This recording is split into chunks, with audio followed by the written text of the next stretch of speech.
नमस्कार,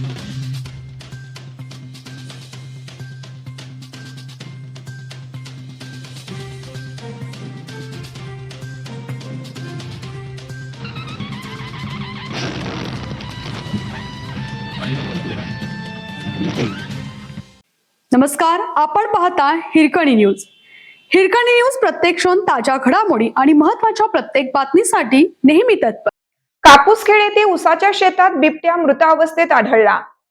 कापूसखेड तालुका वाळवा येथील उसाच्या शेतात एक बिबट्या मृत अवस्थेत आढळून आला. वन विभागाने तपासणी केल्यानंतर या बिबट्याचा मृत्यू वयोमानामुळे झाल्याचे स्पष्ट झालं.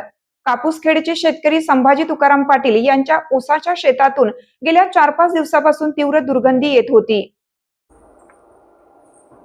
पाहणी केली असता बिबट्या मृत अवस्थेत आढळून आला. या घटनेची माहिती तात्काळ पोलीस पाटील प्रदीप बल्लाळ आणि वन विभागाला देण्यात आली. सांगलीचे उपवनसंरक्षक सागर गवते, सहाय्यक वनसंरक्षक नवनाथ कांबळे, शिराळा वनक्षेत्रपाल रमेश कांबळे यांच्या मार्गदर्शनाखाली ईश्वरपूर वनविभागाचे वनपाल दादासाहेब बर्गे, वनरक्षक अमोल साठे, बावचीचे वनरक्षक भिवा कोळेकर, हनुमंत पाटील तसेच वनमजूर व रेस्क्यू पथक घटनास्थळी दाखल झाले. त्यांनी रीतसर पंचनामा केला. यानंतर पशुसंवर्धन सहाय्यक आयुक्त डॉक्टर अंजली खळीकर यांनी मृत बिबट्याचे शवविच्छेदन केलं. यावेळी पशुधन पर्यवेक्षक डॉक्टर प्रसाद पाटील उपस्थित होते.